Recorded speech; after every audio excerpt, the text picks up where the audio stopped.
Good morning students. This is the second video of chapter 1 crop production and management. In the previous video we were discussing about agricultural practices. The first step in agricultural practice is preparation of soil. इस step में soil को prepare किया जाता है उसको बार बार turn करके. जब हम सॉइल को बार बार टर्न करते हैं तो वो लूज़ हो जाती है. सॉइल लूज़ होने से वो अलाउ करती है रूट्स को डीपली पेनिट्रेट करने के लिए. जब रूट्स डीप पेनिट्रेट हो जाते हैं तो लूज सॉइल की वजह से वो इजीली ब्रीथ भी कर सकते हैं. 1.3 preparation of soil. The preparation of soil is the first step before growing a crop. Crop grow करने से पहले सबसे पहला काम प्रिपरेशन ऑफ सॉइल होता है, मतलब सॉइल को प्रिपेयर करना होता है. One of the most important task in agriculture is to turn the soil and loosen it. ये सबसे ज़्यादा डिफ़िकल्ट और इम्पॉर्टेंट टास्क होता है क्रॉप प्रोडक्शन की प्रोसेस में. इसमें सॉइल को टर्न करके लूज़ किया जाता है. This allows the roots to penetrate deep inside the soil. अंदर तक जाने में हेल्प करते हैं रूट्स को सॉइल के अंदर. The loose soil allows the roots to breathe easily even when they go deep into the soil. अब रूट्स ने डीपली पेनिट्रेट तो कर दिया सॉइल में, लेकिन वो ब्रीथ कैसे करेंगे? क्योंकि सॉइल लूज है तो रूट्स इजीली ब्रीथ कर सकते हैं. Why does the loosening of soil allows the roots to breathe easily? कैसे अलाउ करते हैं? The loosened soil helps in the growth of earthworms and microbes present in the soil. Soil के अंदर कुछ micro organisms और earthworm जैसे organisms present होते हैं. These organisms are friends of the farmer since they further turn and loosen the soil and add humus to it. इन सारे micro organisms को और बिग ऑर्गेनिजम्स को हम फार्मर्स के फ्रेंड्स भी बोलते हैं, बिकॉज ये अपने मूवमेंट से सॉइल को टर्न कर देते हैं और उसको लूज़ करते हैं. जब सॉइल लूज़ होती है और टर्न होती है, इन माइक्रो ऑर्गेनिजम्स की हेल्प से उसमें ह्यूमस ऐड होता है. ह्यूमस सॉइल को फर्टाइल बनाता है और प्लांट ग्रोथ को इनिशिएट करता है. You have learned in the previous classes that soil contains minerals, water, air and some living organisms. In addition, dead plants and animals get decomposed by soil organisms. Previous class में हमने ये पढ़ा था कि soil के अंदर कुछ चीज़ें होती हैं जैसे कि minerals present होते हैं, air, water और कुछ living organisms present होते हैं. इसके अलावा डेड प्लांट्स और एनिमल्स भी सॉइल में प्रेजेंट होते हैं. इन डेड प्लांट्स और एनिमल्स का डीकम्पोजिशन हमारे इकोसिस्टम और इकोलॉजिकल साइकिल्स के लिए बहुत नेसेसरी होता है. तो मेजर रोल प्ले करते हैं small micro organisms like earthworms इनका डीकम्पोजिशन करने के लिए. डीकम्पोजिशन जब इन डेड प्लांट्स और एनिमल्स का होता है तो कुछ न्यूट्रिएंट्स ये एक्सट्रैक्ट करते हैं. These nutrients are again absorbed by the plants. अब डेड प्लांट्स ने जो न्यूट्रिएंट्स रिलीज किए वो जो लिविंग प्लांट्स हैं वो एब्जॉर्ब कर लेते हैं, इसीलिए उनको एक्स्ट्रा न्यूट्रिएंट मिल गया. तो इन माइक्रो ऑर्गेनिजम्स की हेल्प से बेसिकली क्या होता है कि सॉइल में ज़्यादा न्यूट्रिएंट कंटेंट ऐड हो जाता है और वो लिविंग प्लांट्स एब्जॉर्ब कर लेते हैं. लिविंग प्लांट्स ज़्यादा न्यूट्रिएंट्स एब्जॉर्ब करते हैं इसलिए उनका ग्रोथ अच्छा होता है.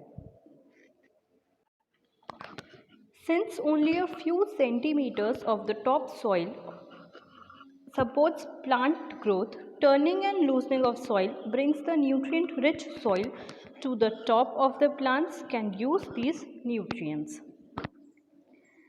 अब हमको पता है कि जो सॉइल की टॉप मोस्ट लेयर होती है, अपर लेयर जो होती है, सिर्फ वो ही प्लांट ग्रोथ को सपोर्ट करती है. इसीलिए जब हम सॉइल को बार बार लूज़ करते हैं, उसको टर्न करते हैं, तो न्यूट्रिएंट रिच सॉइल जो होती है वो ऊपर की साइड आ जाती है. अब वो टॉप लेयर पे आ गई तो टॉप लेयर प्लांट ग्रोथ को सपोर्ट करता है. सो इवेंचुअली प्लांट्स को ज़्यादा न्यूट्रिएंट रिच सॉइल मिलती है जिससे कि ज़्यादा न्यूट्रिएंट्स और मिनरल्स इंक्लूडिंग वाटर वो एब्जॉर्ब कर सकते हैं. Thus, turning and loosening of soil is very important for cultivation of crops. इसीलिए सॉइल को टर्न करना और उसको लूज़ करना बहुत इम्पॉर्टेंट होता है क्रॉप्स को कल्टीवेट करने के लिए। The process of loosening and turning the soil is called tilling और ploughing. This is done by using a plough. Soil को जो लूज़ करने की और टर्न करने की प्रोसेस होती है उसको या तो टिलिंग बोल सकते हैं या प्लॉइंग बोल सकते हैं। नाम से ही पता चल रहा है प्लॉइंग, तो इसके लिए कौन सा इक्विपमेंट यूज़ में लिया जाता है? प्लॉ। प्लॉ के बारे में हम चैप्टर के स्टार्टिंग में पढ़ चुके हैं। Ploughs are made of wood और iron. If the soil is very dry it may need watering before ploughing. Ploughing या तो लकड़ी का बना हो सकता है या फिर आयरन का, और अगर सॉइल ज़्यादा ही ड्राई है तो हम पहले सॉइल को वाटर करते हैं ताकि प्लॉइंग की प्रोसेस जो है सॉइल को लूज़ करने की और उसको टर्न करने की प्रोसेस ईजिली हो जाए। अब जब हम सॉइल को टर्न करेंगे और उसको लूज़ करेंगे तो ऑटोमेटिकली सॉइल के अंदर क्लम्स आ जाएंगे। So the ploughed field may have big clumps of soil called crumbs. अब सॉइल के क्लम्स को हम क्या बोलते हैं? Crumbs. It is necessary to break these crumbs. इन क्रब्स को तोड़ना इम्पॉर्टेंट होता है, वरना हमारा क्रॉप प्रोडक्शन जो है वो उसमें डिफ़िकल्टी आएगी। Levelling the field is beneficial for sowing as well as for irrigation. उसको क्लम्स को कैसे तोड़ सकते हैं? सॉइल को लेवल करके, और ये जो लेवलिंग होती है फील्ड की वो इरिगेशन की प्रोसेस और सीड सोइंग की जो प्रोसेस होती है उसमें भी हेल्पफुल होती है। Levelling of soil is done with the help of a leveller. Leveller की हेल्प से हम सॉइल को लेवल करते हैं। Sometimes manure is added to the soil before tilling. This helps in proper mixing of manures with the soil. The soil is moistened before sowing. कभी कभी ploughing की process यानी कि सॉइल को लूज और टर्न करने से पहले हम मैन्योर्स पहले ही ऐड कर देते हैं सॉइल में, ताकि मैन्योर्स ऐड करने के बाद जब हम टिलिंग करें तब मैन्योर्स अच्छे से सॉइल के अंदर मिक्स हो जाएं। Moving forward to agricultural implements. Before sowing the seeds, it is necessary to break soil clumps to get better yield. This is done with the help of various tools. The main tools used for the purpose are the plow, hoe and cultivator. Agricultural implements मतलब agricultural equipments या फिर tools. Seed सो करने से पहले important है कि soil clumps को break किया जाए ताकि हमको जो यील्ड मिले वो अच्छी क्वालिटी की मिले। तो सॉइल के क्लम्प्स को ब्रेक करने के लिए मेजरली 3 इक्विपमेंट्स या इम्प्लीमेंट्स यूज़ किए जाते हैं। For example plough, hoe and cultivator. As you can see in the diagram, this is the plough. Plough में सबसे पहले एक बीम है, एक लंबी लकड़ी जैसा स्ट्रक्चर है, उसके बाद प्लॉ शैफ्ट है उसको होल्ड करने के लिए, and then lastly ploughshare to basically plough the soil. Plough, this is being used since ancient times for tilling the soil, adding fertilizers to the crops, removing the weeds and turning the soil. Plough को ancient time से यानी कि primitive time से use किया जाता है soil को till करने के लिए, फर्टिलाइजर्स ऐड करने के लिए, वीड्स यानी कि अनवांटेड प्लांट्स रिमूव करने के लिए और सॉइल को टर्न करने के लिए।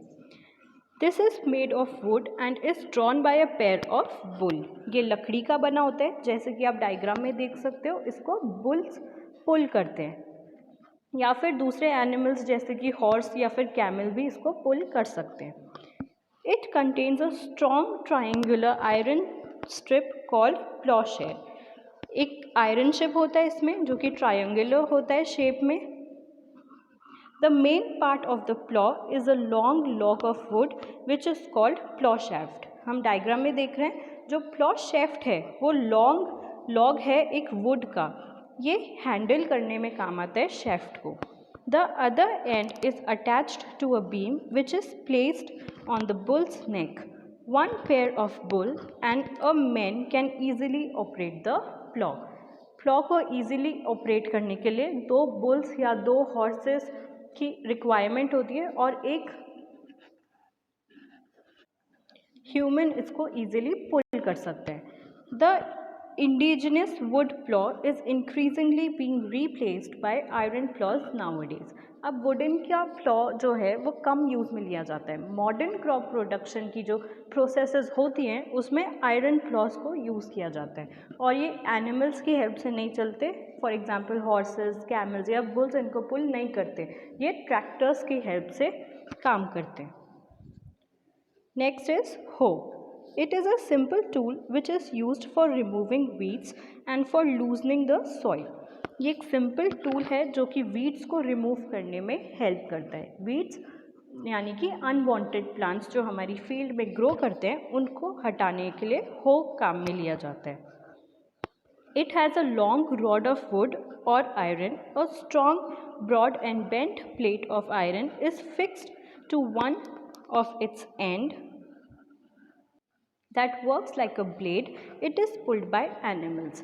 See, as you can see in the diagram, ये एक हो का स्ट्रक्चर है जिसमें सबसे पहले ग्रिप है, उसको पकड़ने के लिए एक हैंडल है, उसके बाद एक बेंट प्लेट है, ये ब्लेड की जैसी प्लेट होती है, then beam and then rod. ये हो बेसिकली वीड हटाने में और सॉइल को लूज करने में हम काम में लेते हैं। Next is cultivator. Nowadays, plow is done by tractor driven cultivators. The use of cultivator saves labor and time. अब डायग्राम में देख सकते हो, ये कल्टीवेटर है, ट्रैक्टर के पीछे लगा हुआ है आयरन स्ट्रक्चर। आजकल प्लॉ की जगह ये यूज़ किया जाता है क्रॉप मॉडर्न प्रोडक्शन में, ताकि हम लेबर और टाइम दोनों सेव करें। Let's come to 1.4 sowing. Sowing is an important part of crop production. Before sowing, good quality and clean and healthy seeds of a good variety are selected. Sowing मतलब seeds उगाना, seeds लगाना। Crop production में बहुत important process होता है seeds लगाना। तो sowing से पहले हम सीड्स के क्वालिटी टेस्ट करते हैं। गुड क्वालिटी सीड्स को सेलेक्ट किया जाता है, उनको क्लीन किया जाता है। जो हेल्दी सीड्स होते हैं, अच्छी वैरायटी की जो सीड्स होते हैं, उनको सेलेक्ट करके ग्रो किया जाता है। Farmers prefer to use seeds which give high yield. जो ज़्यादा प्रोडक्शन दे, हाई यील्ड दे, उनको फार्मर्स यूज़ करते हैं।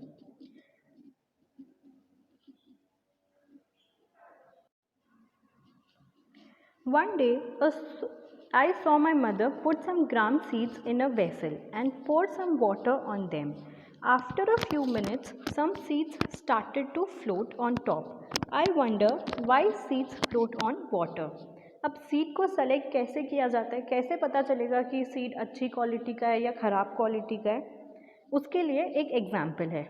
एक दिन पहेली की मदर ग्राम सीड्स जो होते हैं उनको एक वेसल में डालकर वाटर ऐड किया। उसके कुछ देर के बाद उन्होंने देखा कि कुछ सीड्स वाटर के ऊपर फ्लोट करने लगे। जो सीड्स वाटर के ऊपर फ्लोट करते हैं, अब वो डैमेज्ड सीड्स हैं या फिर वो गुड हेल्दी सीड्स हैं? Are there seeds which float on water? Would those be lighter or heavier than those which sink? Why would they be lighter? Damaged seeds become hollow and thus get lighter. Therefore, they float on water. तो water के ऊपर जितने भी seeds float कर रहे थे वो इसीलिए फ्लोट कर रहे थे क्योंकि वो वेट में लाइट थे as compare to heavier seeds. Weight में लाइट सीड्स तब होते हैं जब वो डैमेज हो जाते हैं क्योंकि वो हॉलो हो जाते हैं। तो जो सीड्स वाटर के ऊपर फ्लोट करते हैं उनको फार्मर्स हटा देते हैं और जो सीड्स वाटर के नीचे बैठे होते हैं, फ्लोट नहीं करते हैं, उनको फार्मर्स ले लेते हैं because they consider them as good quality seeds. This is a good method for separating good healthy seeds from the damaged one.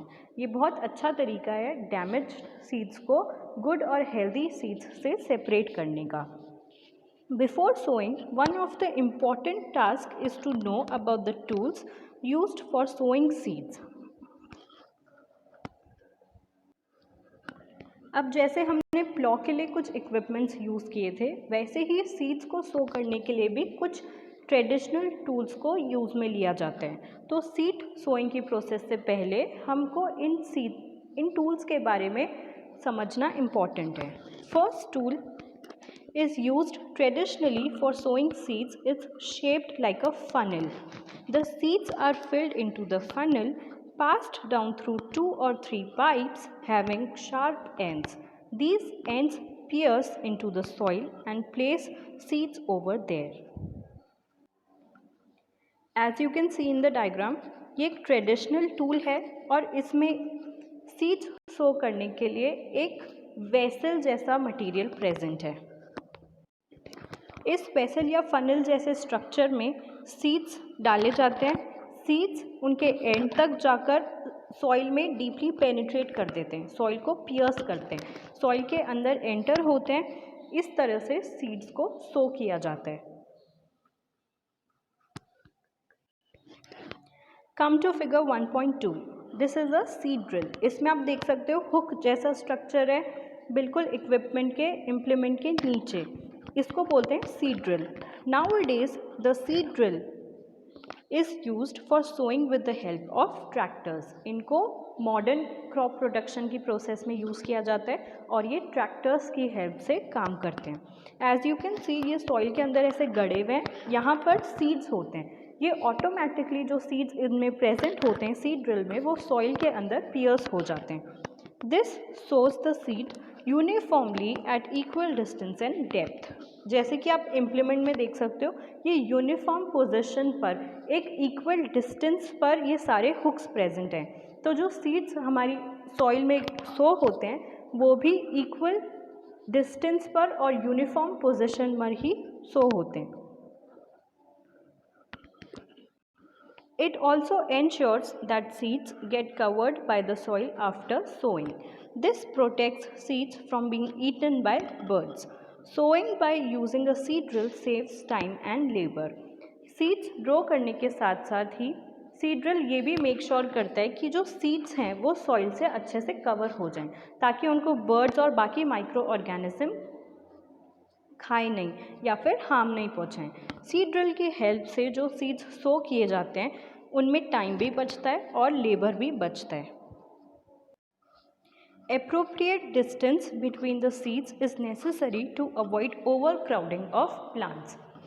जैसे कि आप सीड ड्रिल के डायग्राम में देख सकते हो, इक्वल डिस्टेंस पर सीड सो करने के लिए हुक्स लगाए गए ताकि प्लांट्स का ओवर क्राउडिंग उस एरिया में नहीं हो। एक ही जगह पर अगर बहुत सारे प्लांट्स हम ग्रो कर देंगे तो न्यूट्रिएंट किसी को भी सफिशेंट क्वांटिटी में नहीं मिलेगा, सबका न्यूट्रिएंट और वाटर एब्जॉर्प्शन कम हो जाएगा, इसीलिए प्लांट ग्रोथ रुक जाएगी। इसीलिए सीड्स इम्पॉर्टेंट है कि इक्वल डिस्टेंस पर और प्रॉपर डिस्टेंस पर सो किए जाएं ताकि उन्हें सफिशेंट सनलाइट भी मिले, न्यूट्रिएंट्स भी मिले और वाटर भी मिले सॉइल में से। At times, a few plants may have to be removed to prevent overcrowding.